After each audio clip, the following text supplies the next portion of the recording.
Good morning. कैसे हैं आप सब? आई होप आप सब बहुत अच्छे होंगे and welcome to my new blog. Tuesday का डे है और 6:30 का टाइम हो रहा था। मॉर्निंग में आज मैं हाफ़ एन आवर थोड़ा सा लेट उठी थी। वैसे 5:30 और 6 बजे मैं उठ जाती हूँ, वो डिपेंड करता है क्या सब्ज़ी बनानी है। बट आज मैं 6:30 बजे उठी थी। आजकल यार ठंड इतनी ज़्यादा मॉर्निंग में बढ़ती जा रही है, नींद खुल जाती है बट बिल्कुल बेड से उठने का ना मन नहीं करता। तो रात को जो भी बेटू ने टिफ़िन में लेकर के जाना होता है वो रात को ही मुझे बता देती है, तो फिर मॉर्निंग में उसकी मैं प्रिपरेशन करके सोती हूँ। जो भी ऑप्शंस घर में पड़े होते हैं उसी में से ही वो सेलेक्ट करती है। तो मैंने आलू मटर की सब्ज़ी मेरे को बनानी थी, बट बेटू ने बोला कि मैं कल सब्ज़ी रोटी नहीं लेकर के जाऊँगी, मुझे स्वीट कॉर्न की जो चाट बनती है ना वो बना करके दे देना। तो बेटू के लिए मैंने वहाँ पे स्वीट कॉर्न बॉयल कर दिए थे और चाट मसाला वगैरह डाल के, थोड़ा सा लेमन वगैरह डाल करके और थोड़ा बटर वगैरह डाल करके जो उसकी चाट बनती है ना वैसे ही बना करके मैंने बेटू को टिफ़िन में दे दी थी। और उसके बाद फिर चली गई थी बेटू और मैं आ गई थी दोबारा किचन में, क्योंकि मेरे को सब्ज़ी बनानी थी। मैंने मॉर्निंग में सब्ज़ी नहीं बनाई थी। मॉर्निंग में एक बार फिर किचन में घुस जाओ ना तो फिर मेरे को लगता है यार एक ही बार में सारा काम वाम निपटा करके फिर आराम से रिलैक्स होकर दूसरे कामों में लगो।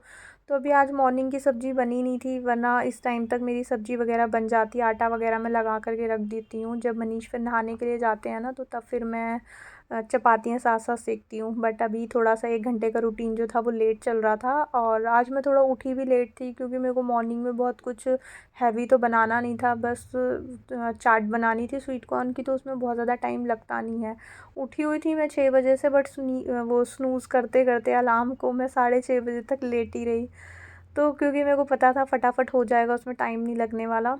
तो फिर 1 घंटा आज मेरा काम जो था वो डिले चल रहा था। तो फिर मनीष गए हुए थे बिट्टू को छोड़ने के लिए और फिर साथ के साथ मैंने कहा सब्ज़ी वगैरह भी मैं बना करके रख देती हूँ।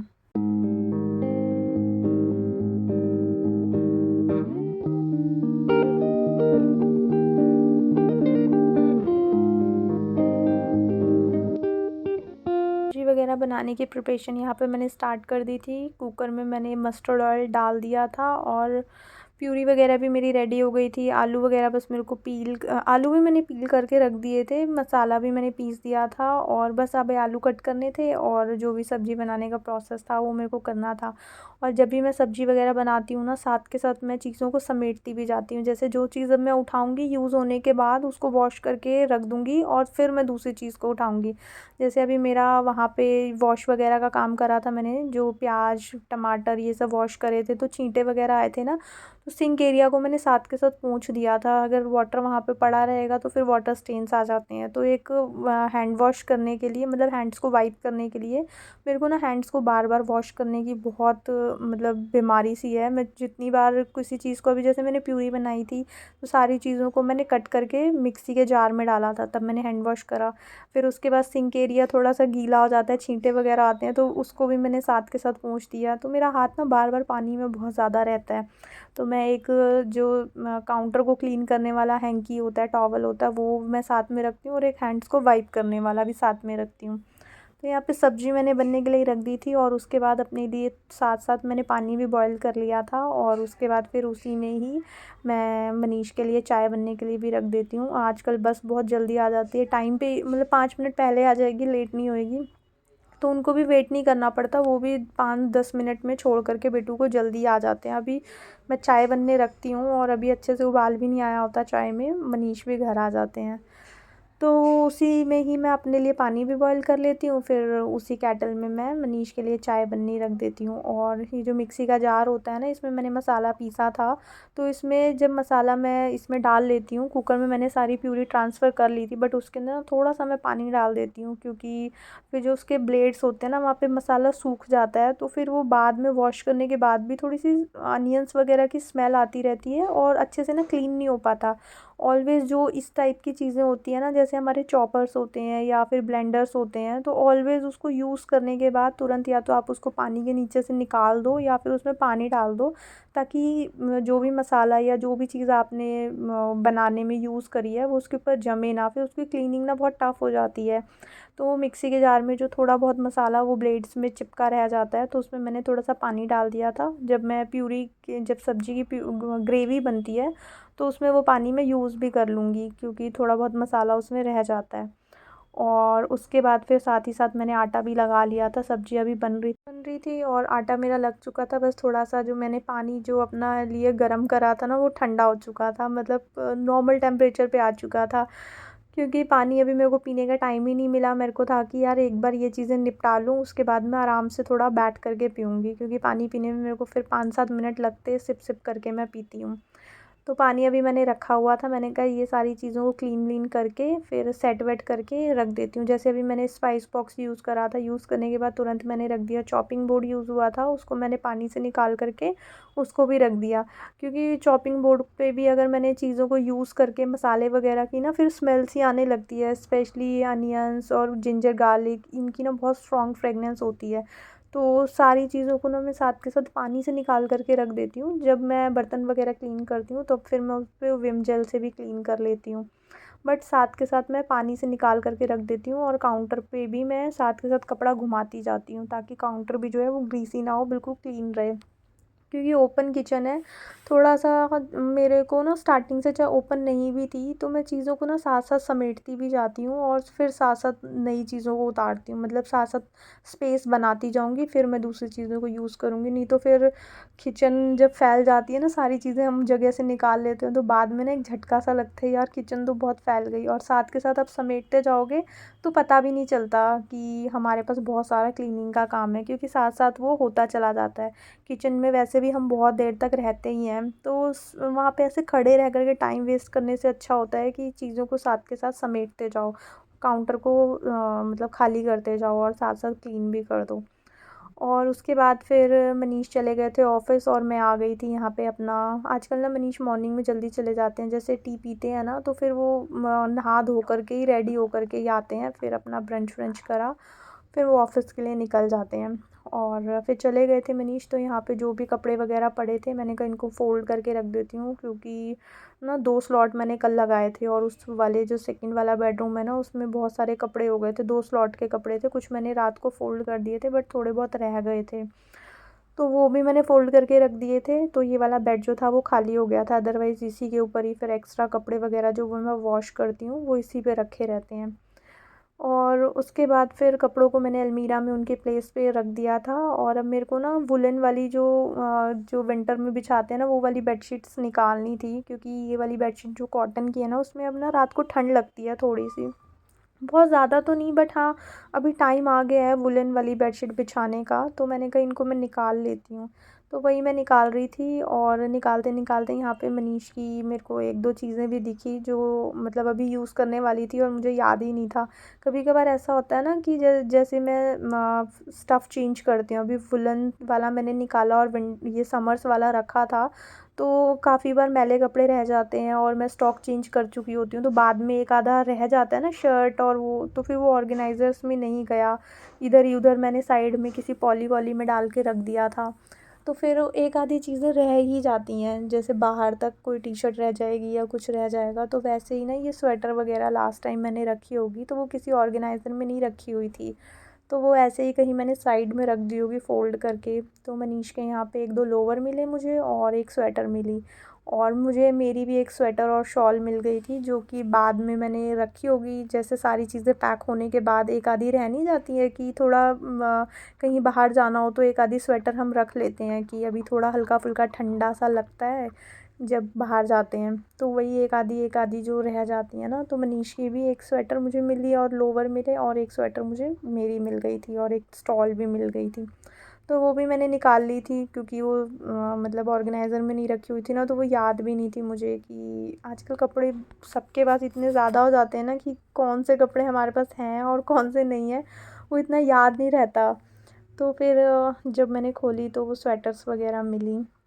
उसके बाद फिर मैं आ गई थी ये वाले बेडरूम की, मेरे को बेडशीट चेंज करनी थी, और बेडशीट जब मैं मोस्टली चेंज करती हूँ, तो मैं साथ के साथ ना फ़ैन को भी क्लीन कर देती हूँ, और काफ़ी टाइम हो गया फ़ैन क्लीन हुआ ही नहीं है। लास्ट टाइम भी मैंने बेडशीट ऐसे ही चेंज कर दी थी, मैंने फ़ैन क्लीन नहीं करा था। तो अभी फ़ैन को मेरे को क्लीन करना था, वैसे अभी यूज़ नहीं होता ना फ़ैन, तो इतना ज़्यादा गंदा भी नहीं हो रहा, वैसे भी विंटर की वजह से थोड़ा-सा विंडो वगैरह ना बंद ही रहती हैं। दिन भर में मैं खोलती हूँ, लेकिन वैसे नहीं रहती जैसे समर्स में 24 आवर्स खुली ही रहती थी विंडो, तो डस्ट काफ़ी आ जाती थी। तो अभी पहले जैसा गंदा नहीं होता। तो हो गए थे ऑलमोस्ट 20 डेज़ हो गए होंगे, मतलब जब से मैं आई थी ना तब से मैंने चेंज ही ये क्लीन ही नहीं करा था फ़ैन। तो आज मेरे को फ़ैन क्लीन करना था क्योंकि बेडशीट क्लीन करनी थी। तो ये फ़ैन क्लीन करने वाला ब्रश है। ये ना इसका ऊपर का क्लॉथ जो होता है वो वॉशेबल होता है, तो आप इसको मतलब निकाल करके वॉश कर सकते हो। तो ये वॉश करा हुआ था, मैंने इसके ऊपर चढ़ाया और फ़ैन ऊपर से काफ़ी डस्टी हो रहा था क्योंकि काफ़ी दिन से क्लीन नहीं हुआ था। तो वो मैंने क्लीन करा, तो साथ मैंने सोचा कि जो ये वॉल्स हैं इसको भी मैं क्लीन कर देती हूँ। जैसे प्लास्टिक पेंट है ना, तो इसके ऊपर अगर हल्की फुल्की डस्ट गिरी हुई होती है या हल्के फुल्के जैसे स्पाइडर्स वगैरह बनते हैं, तो बहुत अच्छे से इससे क्लीन हो जाते हैं। जो ऊपर की सीलिंग वगैरह के डिज़ाइन होते हैं उसको भी मैंने कहा साथ के साथ मैं घुमा देती हूँ पूरी वॉल्स पे, तो वो भी बिल्कुल फिर क्लीन हो जाएंगी। तो वही मैं फिर यहाँ पे मैं क्लीन कर रही थी। और ये ना बेंड भी हो जाता है, आपको जिस भी शेप में इसको बेंड करना है ये बेंड हो जाता है, उसी टाइप की आप इसको शेप दे सकते हो। तो सारी सीलिंग वगैरह भी मैंने क्लीन कर ली थी ऊपर से, और फ़ैन भी मेरा अच्छे से क्लीन हो गया था। और जब इस वाले से टूल से मैं फ़ैन क्लीन करती हूँ ना, ये फ़ैन क्लीनिंग ब्रश ही बोलते हैं इसको, ऑनलाइन वगैरह आपको बहुत ईज़िली मिल जाएगा। तो जिसकी सीलिंग पे हाइट बहुत ज़्यादा होती है ना उसके लिए तो ये परफ़ेक्ट है। बट मेरी सीलिंग पे ना एक इससे क्लीन तो सारा अच्छे से हो जाता है 70-80%। ये जो ड्राई क्लीनिंग होती है वो इतनी ज़्यादा शाइन नहीं आती है चीज़ों पे। तो ड्राई क्लीनिंग तो से अच्छी हो जाती है, बट उसके बाद जो वो हल्की फुल्की रह जाती है ना, एक शाइन नहीं आ पाती है। तो एक फिर वेट करके मैं ये जो मेरा हैंड ग्लव है माइक्रोफाइबर वाला इसको ले आती हूँ। तो इससे ना एकदम पॉलिश वाला इफ़ेक्ट आता है कि जैसे चीज़ों को ना बहुत नीटली आपने अच्छे से क्लीन करा हो। तो वो वाला अगर आपकी सीलिंग बहुत हाइट पे है, फ़ैन क्लीन करने में प्रॉब्लम होती है, तो वो आप ले सकते हो, जो फ़ैन क्लीनिंग ब्रश था उससे बहुत अच्छे से हो जाएंगी। मैं उससे भी क्लीन करती हूँ। उसके बाद फाइनल टचअप के लिए ना मैं ये माइक्रोफाइबर वाला है इसको थोड़ा सा वेट करके लाती हूँ, ताकि पानी से जो भी हल्की फुल्की उसके ऊपर डस्ट बची हुई है ना, तो वो डीप क्लीन हो जाए। तो मेरा हाथ हाथ चला जाता है उस पर ईज़िली से फ़ैन पे, तो उसके बाद मैं वो यूज़ कर लेती हूँ। अदरवाइज़ अगर हाथ नहीं जाता था तो फिर उसी पे ही मुझे भी छोड़ना पड़ता जो फ़ैन क्लीनिंग ब्रश है। ओवरऑल मतलब अच्छे से क्लीन कर देता है। और उसके बाद फिर जब ऊपर से डस्टिंग करी थी तो सारी ऊपर की जो डस्ट होती है वो नीचे ही गिरती है। तो फिर मेरे को ये बेड को भी अच्छे से क्लीन करना था, और ये बेड क्लीन करने के लिए, सोफ़ा क्लीन करने के लिए काफ़ी अच्छा ब्रश है। इसके ब्रिसल्स ना काफ़ी सॉफ्ट हैं, फैब्रिक को कोई भी हार्म नहीं करते हैं।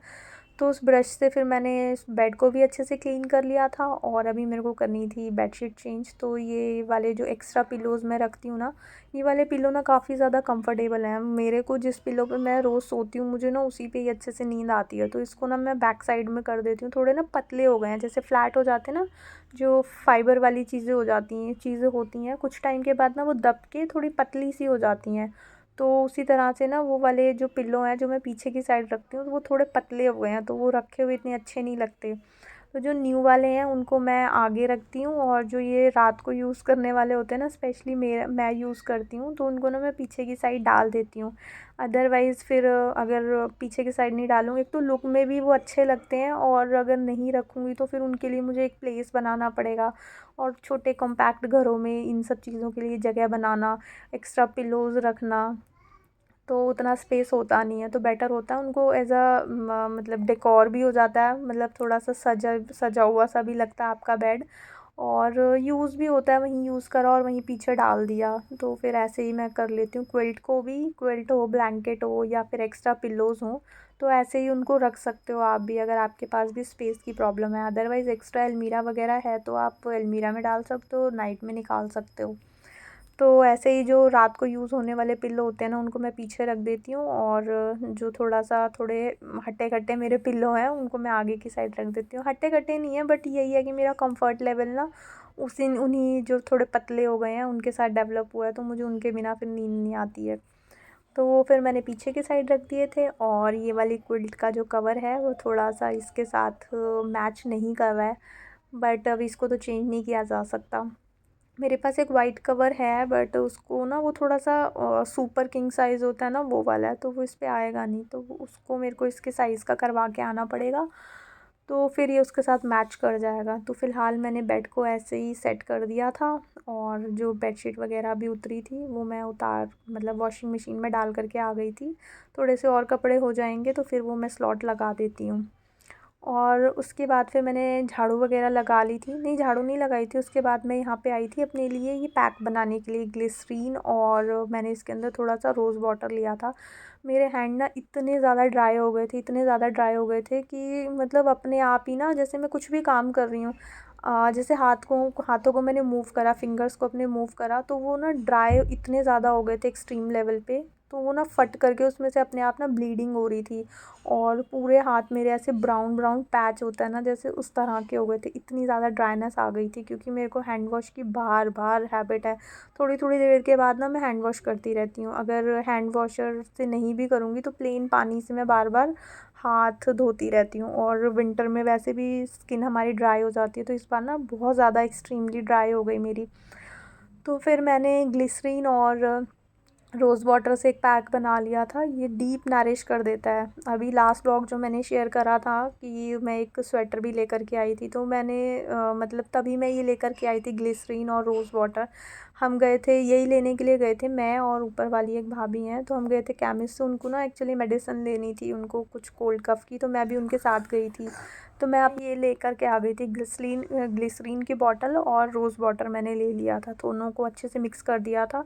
ये एक ही बार मैंने लगाया और इतना ज़्यादा मेरे को डिफरेंस फ़ील हुआ। अदरवाइज़ केमिस्ट पे जहाँ हम गए थे मेडिसिन लेने के लिए, भाभी ने ही मुझे बताया था कि ये यूज़ कर, इससे तुझे फ़ायदा होगा। तो मैंने जब केमिस्ट को दिखाया, उन्होंने बोला ड्राई होकर के ना ड्राइनेस ज़्यादा हो गई है, और इसकी वजह से ये जो मतलब हैंड है ये फट रहे हैं, ब्लीडिंग हो रही है, और थोड़ा सा इन्फेक्शन भी हो गया, एलर्जी हो गई है आपको किसी सोप से या लिक्विड से। तो सोप तो मैं घर पे यूज़ ही नहीं करती हूँ, लिक्विड रखे हुए हैं मैंने पूरे घर में, बर्तन के लिए भी और वॉशरूम्स वगैरह में भी, और वो मैं काफ़ी टाइम से यूज़ कर रही हूँ। समटाइम्स ऐसा होता है कि हमारी स्किन जो होती है वो एलर्जिक हो जाती है, चाहे हम कोई भी प्रोडक्ट बहुत लंबे टाइम से यूज़ कर रहे हो। बट भाभी ने मुझे बोल दिया था कि ये जो है ना 300-400 से नीचे ना किसी का बिल बनाता नहीं है, चाहे सिंपल आप कुछ भी लेने के लिए जाओ तो 300-400 का ये बिल बनाएगा। तो वही हुआ, उन्होंने मुझे बोला कि ये ना एलर्जी भी हो गई है, इसको आपको कुछ मेडिसिन लेनी पड़ेगी, ट्यूब वगैरह। तो उन्होंने बोला अभी रुक जा, पहले ये लगा करके देख, अगर तुझे फ़र्क पड़ता है तो ठीक है, अदरवाइज़ बाद में ले लियो आ करके। तो मेरे को बहुत ज़्यादा इससे फ़ायदा हुआ। अगर आपकी भी स्किन बहुत ज़्यादा ड्राई हो गई है तो आप इसको फेस पे भी यूज़ कर सकते हो, अपने फीट्स पे, बहुत ज़्यादा फीट जो होते हैं हमारे इस टाइम पे ड्राई होते हैं, तो आप वहाँ पे भी यूज़ करते हो। इतनी डीप नरिश कर देता है, मेरे हाथों को बहुत बुरा हाल सा हो रहा था और भी हो जाता, बट इसने बिल्कुल अच्छे से नरिश कर दिया, और मेरे हैंड जो हैं वो बिल्कुल ठीक हो गए थे एक दो बार यूज़ करने से ही।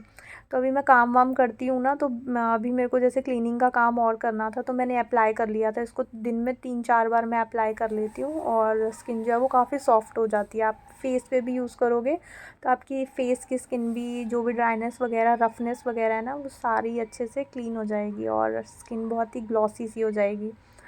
और उसके बाद फिर पूरे घर पे डस्टिंग वस्टिंग मैंने करी, और अभी ये ग्लव्स भी मैं लेकर के आई थी उसी दिन, जब मैं ये सब चीज़ें लेकर के आई थी। मैं लेकर के आई थी बर्तन वगैरह क्लीन करने के लिए, क्योंकि मेरे हैंड बहुत ड्राई हो रहे थे, और जितनी देर तक आप सोप को या लिक्विड को पकड़ के रखोगे, हाथ में यूज़ करोगे मतलब, तो उससे और स्किन जो होती है वो ड्राई होती है।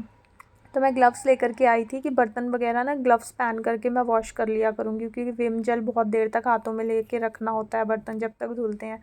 तो ग्लव्स पहन के मेरे से तो बर्तन धुले नहीं गए।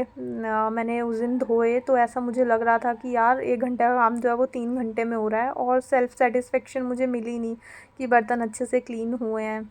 तो मतलब मेरे को उतना ज़्यादा नहीं जम पाया ये, तो फिर मैंने इसको वॉशरूम क्लीनिंग वगैरह जैसे मैं करती हूँ ना, उसमें मैंने कहा इनको ग्लव्स को यूज़ कर लूँगी, क्योंकि हार्पिक वगैरह जो होता है वो थोड़ा सा ज़्यादा हार्श केमिकल होते हैं, तो वैसे भी स्किन मेरी ड्राई हो रही है तो वो और हार्मफुल होगा।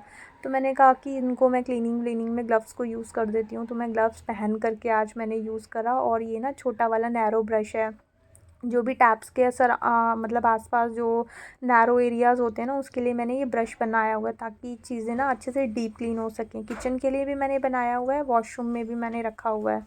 तो फिर इसको ग्लव्स को मैं ले आई वॉशरूम में। वॉशरूम का जो भी क्लीनिंग वगैरह का काम होगा, क्योंकि हार्श केमिकल होते हैं जो भी वॉशरूम की क्लीनिंग में हम चीज़ें यूज़ करते हैं, तो फिर ये ठीक रहेगा। तो फिर टैप एरिया और ये सारी चीज़ों को मैंने अच्छे से क्लीन कर दिया था, और जो भी नैरो एरियाज़ होते हैं उसमें मैंने, ताकि अच्छे से जो नैरो एरियाज़ हैं वो क्लीन हो सके, उनके लिए मैंने स्मॉल वाला ब्रश बनाया हुआ है, तो उनको भी क्लीन करके मैंने, और बाद में चीज़ों को ड्राई करने के लिए मैंने एक हैंकी भी रखा हुआ है, किचन में भी रखा हुआ है, वॉशरूम वगैरह में भी, जहाँ पे भी पानी का काम होता है वो रखा हुआ है। तो वॉश करके फिर मैंने सारी टैप्स वगैरह को, सारे एरियाज़ को अच्छे से ड्राई कर दिया था, और बस मेरा यहाँ पे क्लीनिंग का काम ऑलमोस्ट हो चुका था। बस इसी के साथ आज का व्लॉग भी मैं यहीं पे एंड करती हूँ। आई होप आपको ये व्लॉग अच्छा लगा होगा। अगर आपको ये व्लॉग अच्छा लगे तो इसको लाइक शेयर एंड सब्सक्राइब ज़रूर करना। मिलेंगे एक न्यू वीडियो में। Till then take care friends, bye bye.